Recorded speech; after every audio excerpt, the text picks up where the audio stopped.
The question is, who is the gift more valuable in when it comes to acknowledging the God within us? Is it more valuable in a man, or is it more valuable in a woman? In this video, I'm going to talk with a friend of mine, and we're just going to talk about this very topic and how important it is for us to appreciate the God within each of us, and how making this simple change could possibly change the culture of some churches. And so I'm super excited about this episode, this interview that I did with a good friend of mine. And so if you're ready to learn, let's dive in. Welcome back to the Life Recreated show. I am super excited for this conversation that we're going to be having today. I have a good friend with me, Jessica Walrath, here on the show. We're going to have a candid conversation. Welcome to the show, Jessica. How you doing? Good. Thanks, Nick. Thanks for having me on. I was really excited about having this conversation, like I was mentioning to you, just trying to get a better understanding and just to highlight some of the things that we can see happening in the church. On this channel, I've talked about different things, my own experience. And on this segment, I wanted to really dive in with you on the observations you've had of being a woman in the church, what you've experienced, some of the things that you've seen and have happened to you over that time in the church. I'm really curious to dive into it. So let me start here. When did you first get into the church and join the church? When I was a teenager, I started going to like youth groups and stuff with my family. My aunt would take me. And so that was my first church experience, was as a youth growing up in a church. And it was a Spanish Pentecostal church.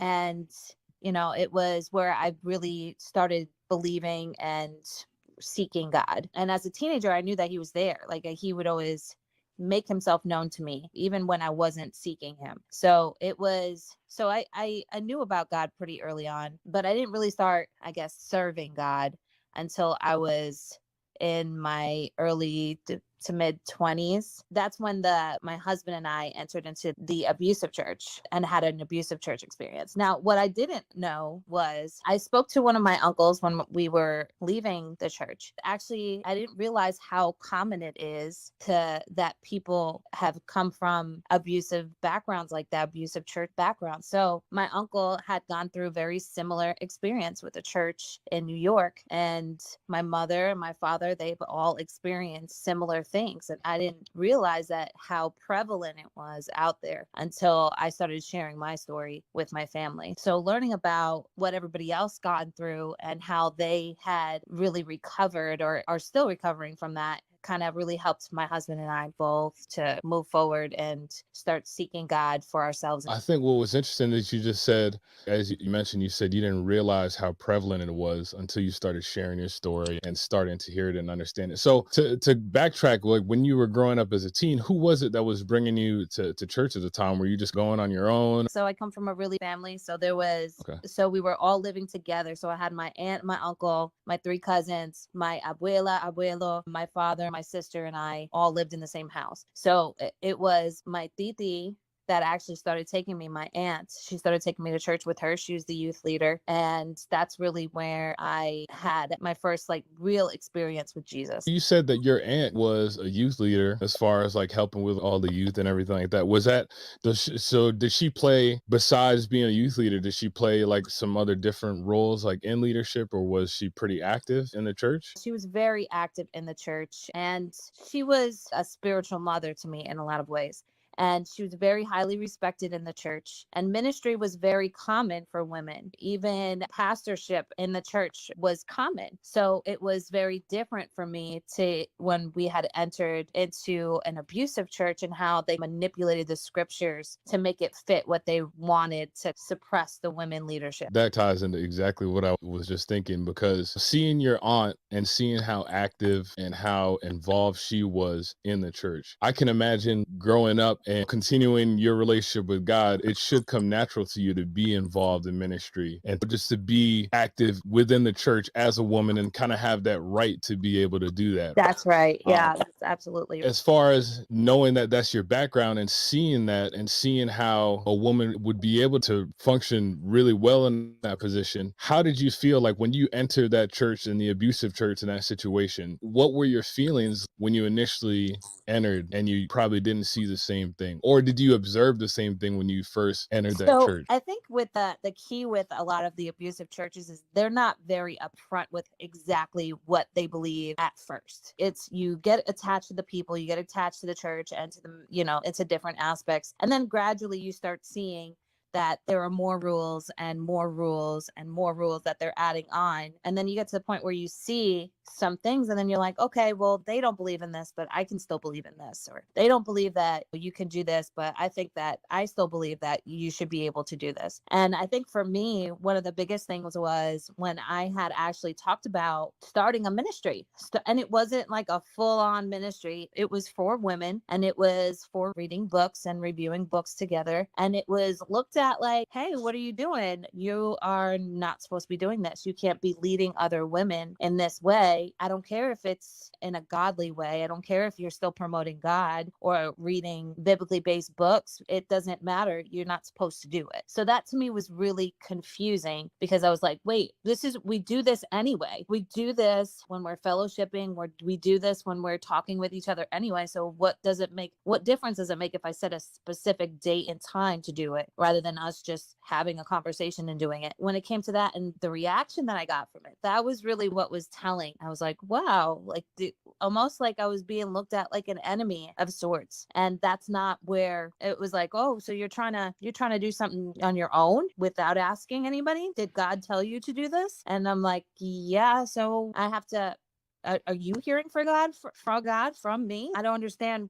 where this was going. I didn't understand it. So it was really confusing. But then when my husband, after speaking with him, he was like, they're thinking that you're just trying to start something. You're trying to start your own thing and influence people in a different way. And I'm like, okay, I can see why. I guess that is what they're thinking. It still didn't make sense. So, but gradually over time, after seeing so many things, there comes a point when you're like, okay, this is too many red flags now. So it's time to go. I appreciate you sharing that. I think that's important to share. And one of the things so do you feel like with that story that you just mentioned, do you feel like for you that was a light, like I always call it like a light bulb moment where I'm just Yeah. like, hey, wait a Yeah. second, something's not right. You know what I mean? Yeah, it was a light bulb moment, but it also made me realize that I'm not a sister in the church. I am a potential Jezebel. I'm always looked at potentially I'm trying to revolt or rise up against somebody else. Like this isn't your job. So that was kind of eye-opening to me because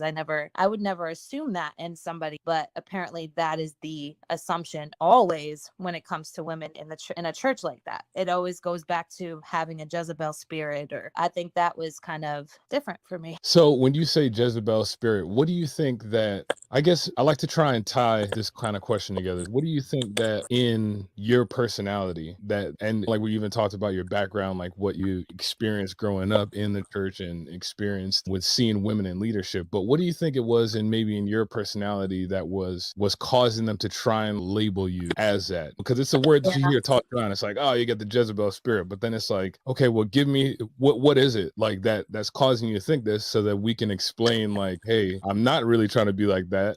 If you would know my background and like know where I come from and know what I seen growing up, then you would know why I act like this, how I am. What do you think it was in you and your personality that may kind of cause that? Honestly, I don't have any specific like personality trait that I would say caused that to stand out. I think just having an opinion that differs from headship is what's going to make you stand out against, and having your own opinions and being independent thinker is what's going to make you stand out in a workplace that's looking for conformity rather than unity. Because unity doesn't mean that you have to all think the same and do the same. But I think that is what the biggest difference is. If you have something that's a different, if you have any opinion that is your own and is different from headship, then you're always going to be looked at like a potential Jezebel or have a rebellious spirit of some sort, at least in the experiences that I have seen or that I have had. I say Go that ahead. because I don't particularly think that there's anything special about like the way that I was or the way that I am in my personality or the way I speak or how I serve God. I don't think there's anything unique or special about that. But I think that the fact that I wanted to try something that somebody else didn't want to try or that has never been done before or had questioned somebody else's authority, it almost makes it seem like, oh, okay, well, you don't want to conform. So that means that you are trying to be an agitator of some sort and do your own thing. So it kind of makes you, it kind of puts a flag on you, like a red flag, like, oh, where's this going? Now, with that, did you see a difference between how men and women were treated when it came to that? Oh, yeah, absolutely. How so? So there's two parts of it. If you can, and you could think about just maybe sharing an example or a situation you've seen, that'd be great. And then number two, I'm really curious, like, how did that make you feel like seeing that? What did that do internally to you as far as how you're looking at leadership and how you're looking at what the whole environment is? Trying to think back, there was definitely double standard when it came to men and women within the church. Men could begin ministries without really any precedent or anything because their premise was trying to do this to disciple people or to help in some way. For example, somebody had started a ministry for men, had absolutely no oversight over it. Honestly, I saw a lot of men being in positions that they shouldn't have been, where Ooh, women were okay. actually a lot more talented in those areas and they weren't able to utilize the gifts and the talents that had been given them because they carried a Y chromosome. It just Mm, made no sense to me because there were women who were completely born for this. Like they're born for doing things, they're born gifted speakers, gifted, musicians that could not take the positions that they really should have had because of the double standard between men and women. Women should not have been in that position because they could have possibly been over men in that area. And it just made no sense because you would see the women pulling the string. You would see the women behind the curtain being the church, and the men were there as just a figurehead. Literally, that's what it seemed like, because the men would just be there as the faces, but behind the scenes, the women were the ones that were actually doing the work. They were the ones who were actually making things happen, and they weren't respected in that way. And I can attest to what you're saying as far as like being in leadership in that position and seeing what you're saying as far as a lot of things being done behind the background. I remember a lot of times where if I needed help with something, and it's sometimes it's sad to say it, but I know there's a lot of times where I would trust and know that this sister would get this done over this guy because Yeah. I would just know I'd have to keep going back and going back. And so you're right. I think there's a lot of things that happen behind the scenes. How did that make you feel when you saw that? Honestly, it's not until after the fact, because when you're just trying to serve, you're just trying to serve. You're not worried about, you're not doing this to get glory. You're not in church so that somebody can recognize you and see you and point you out and call you out and say, oh, she's anointed by God. That's not the reason why you're there. You're there because you're trying to look for God and you're trying to seek God in every way. And you'll see God no matter where. If you're looking for him, you're going to find him. So when it comes to the church and seeing all these things, a lot of it I didn't see until we left. It wasn't until that we were gone that it started coming together. It started piecing together. And I'm like, you know what? This was what was going on. This was what was really happening at that time. And I didn't really realize it until sometimes you get too close to things that you can't see the big picture. And when you walk Mm. away is when things start coming into clarity. You know what? I just realized that this has been going on for a really long time. I just never noticed it. Had I been looking for it before, I would have seen it all day. But it wasn't something that I was looking for. I was just looking to serve God. I was just looking to be there for God. And it's not until you leave and start bringing,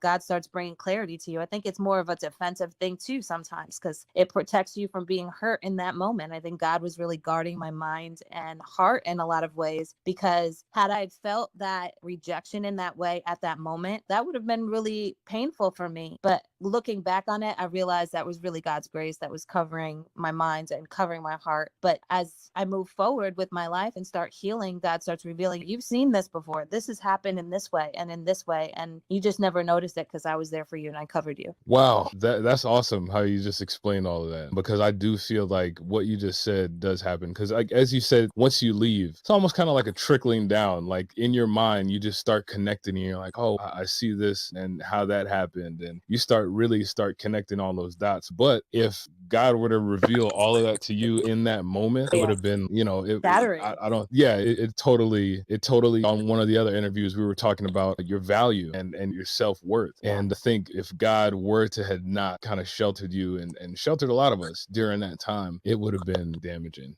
It would have been really damaging. Absolutely. Yeah. Wow. Absolutely. I loved how you put that into words. I think that was good. Now, while you were there, you're transitioning out. I always like to ask this question. When you had that first moment where you noticed what was going on, maybe the first aha moment, what was the time frame like between that moment and the time that you finally said, you know what, I've had enough, and you walked away? Do you It was remember still a what the long time was like? time. It was still a long time. It still took years, I think, after that. After the initial, like, wow, I'm really not respected. This is wrong. I think that this is a wrong thing that's happening. From that moment to when we left, I think it was still maybe like 2-3 years, maybe 2.5 years, something like that. Wow. Which actually says a lot about staying in a place where you're comfortable and how integral relationships are. When you're in a place like that, they create it so that it makes it almost that much more difficult, because the relationships are what really winds up keeping you as long as it does. Then when you leave, that's your biggest fear, is I'm going to lose all these relationships. And then you realize it's for the best. But still, it takes a long time. I think it takes a lot of wearing down. I think it's almost like a beating down of your spirit and God revealing things in its time, and then trying to take that and move forward with it as best as you can. That is true. It does take time. It definitely takes time. So besides that, now leaving and moving on, what challenges as a woman have you felt that you have faced now readjusting? Because once you leave that type of environment, you really, because how long were you all in the church for total? 10 years or something, right? No, I think for us, it was like 6 years. 6 years? A long time, but that's Still a still a long long time, time. but it's still a lot That's less still than a a long lot of time. other people. And, the truth was, I was really grateful to have a family that has that history too, so they can help us walk through it together. And they're like, hey, we've been through this. I'm sorry you're having to go through this, but we know that this can be really damaging, but God. So it was really good for us when we finally did step out, but it does have its lasting effects. Afterwards, I hadn't worked that entire time that we were in that church. I'd never worked. And I was really scared to step out. My husband was really scared because the way that they would portray women in the workplace was like, oh, you're pimping your wife out, or, there's these women and they have no morals because they're out there working and they should be home with their children. You're battling against this in your own mind. Hey, are my kids going to be okay if I go to work? Is my family still going to be okay if I step out and do this? Should I even be doing this? So there's a lot of, and I think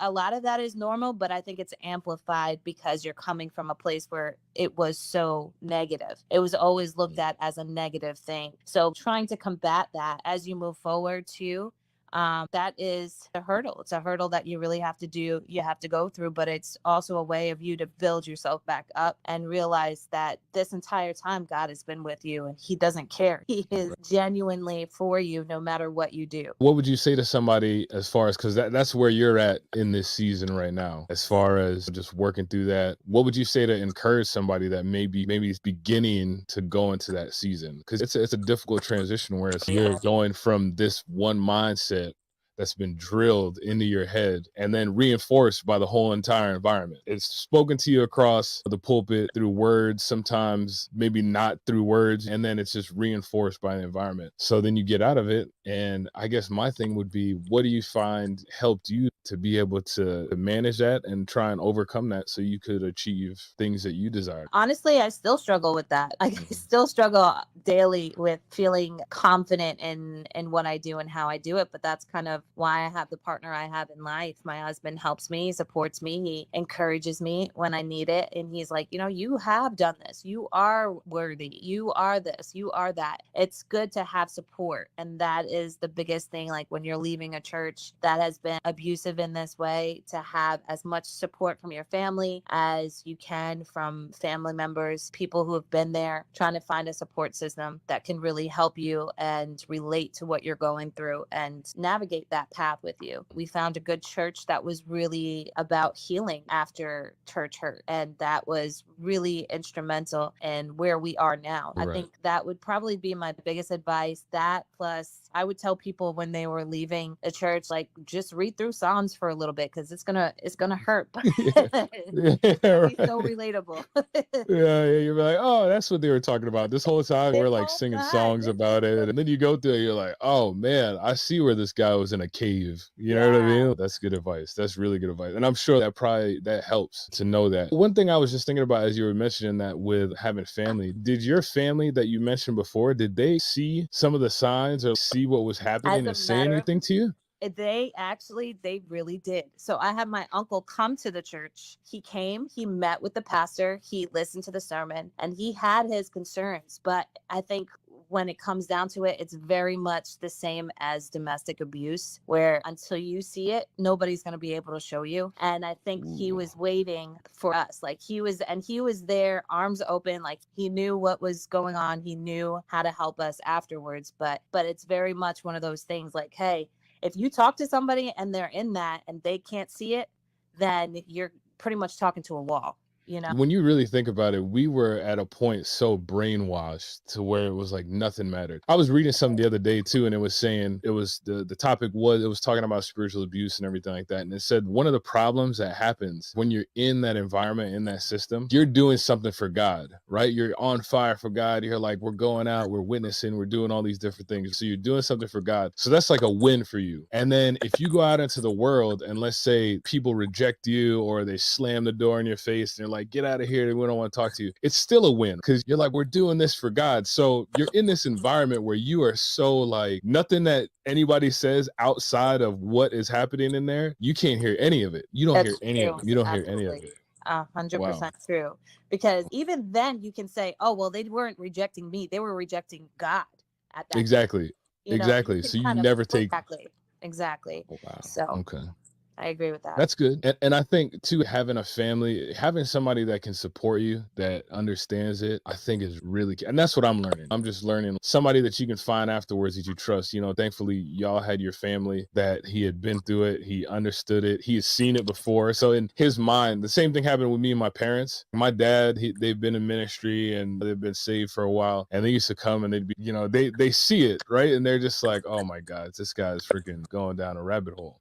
Right. But once you move on, having that support system is really helpful. It helps to balance a lot of it. Yeah. So as we kind of wrap up a little bit, I'm thinking about, so after you've experienced what you experienced in that environment, in that church environment, what do you think are the changes that you think need to happen culturally within those type of church that can really change that? Because and what I'm gonna kind of context it, because when you look at like Jesus and you look at how he was walking and how he interacted with women and how he was more about giving them back their value and giving them their appreciation rather than it being, okay, hey, you're just supposed to stay quiet and you just play the background and not say anything. He was always like elevating a woman and saying, hey, look, you need to pay attention to what she did because Mhm. she is doing something more than just all you other guys just talking.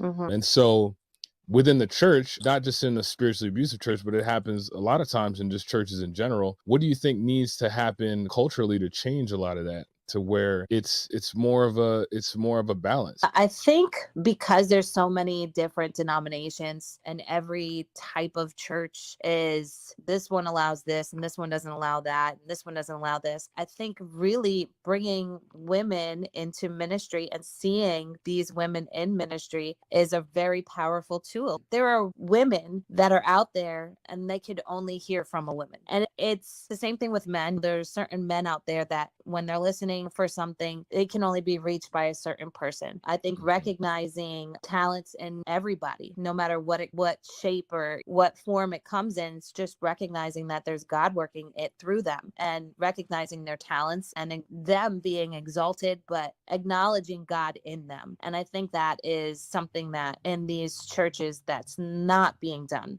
God's not being in the forefront with them. It's like, nope, that's not God in you. That's you and you that's trying to come out. And it's not, acknowledging the God and the gift in the women and really trying to put that on the forefront rather than power and prestige or title, anything like that. Culturally, I know it's different for each denomination, but honestly, denominations themselves, the way that they have become is they keep themselves in a box by doing that. I don't think that you can fully see the true aspect of what God's trying to do in the church, even just by putting a name on what you believe and how exactly you believe it. I think you said something that was extremely key is learning how to acknowledge the God in them. I wrote that down because that's really what you're after. It's like you mentioned, like a lot of times for women who want to express the God within them, whatever gift they have or whatever gift that God has blessed them with, they want to express that. But a lot of times in these type of environments, they don't want to acknowledge that's really God working in you, right? It's not Right. you trying to take over the whole church. I think it Yeah. comes from a lot of insecurity. You know what I mean? It comes from the insecurity of if I let this happen, then you're gonna take over. And it's like,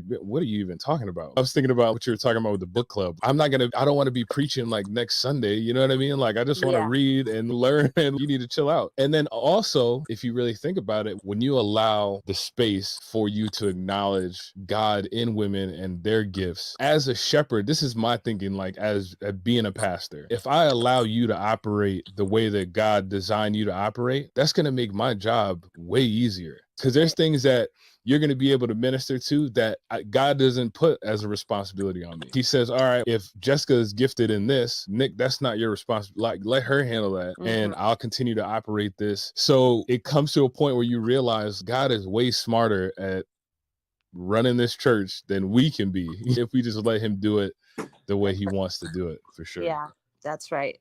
For sure. For sure. That's good. That's good. So what would you give as we wrap up? Say for instance, you're looking back, it's been probably 4 or 5 years since you've been out of that church that you experienced at. What type of advice would you give the Jessica of you 5 years ago when you were coming out of it and you had no idea how this journey would have felt and all these things we haven't talked about in this conversation? What type of advice would you give the Jessica of 5 years on this is going to be ahead of you and this is the best way for you to embrace it and to handle it, Yeah. for you to grow as much? What would you say to her? That's a good question because honestly, I think I had answered it earlier where what would I say to somebody that was going through that right now? Pretty much lean on your support system, try to find outside of the church somebody that you trust and that you acknowledge that can help you. That would be number one. But two, trust God. Trust that God is going to guide you through it. And that's exactly what he does. He surrounds you with people that you need to be around. It's not going to it doesn't mean that it's going to be easy, but it's definitely going to be worth it to understand now the freedom that you have in Christ is something that can't be told. You just experience as you do it. So really just trust in God and know that he has your best interest at heart, but really surround yourself with people who try to rebuild community around you because you're leaving your community now. So now you have to rebuild, and hopefully you can find somebody maybe in your family, maybe a trusted friend that you've put on a back burner for a while, but will always be there for you. Really leaning into those relationships and seeing what God brings out of that. That would be the biggest thing. That's really good advice. And it's simple, it's straight to the point. Find somebody that you can lean on and just really trust in God. I think that really helps a lot of people. And I appreciate you. I'm so grateful for you being willing to come on to share this. I know it's not easy to really want to tell all this stuff because the way that they set up those systems and the way that they set up those environments, when you leave, you operate out of all this fear and all this stuff in your head. So That's right. I really, That's right. yeah, I appreciate you coming on. I Yeah. appreciate you sharing how you feel. I hope that when people see this and when they hear your story and what you've experienced, what your background was, and maybe it's similar to theirs, and they can say, wow, Jessica was able to go through that and come out on the other side of it, then maybe I can come out on the other side of it. It's really encouraging. You got anything else that you'd like to share before we head out? I think we hit all the points. I think, I'm really grateful for this show. I think I've come back and watched a couple things back on Yeah, YouTube, and I appreciate the info that you bring. So thank you for that, Nick. nice.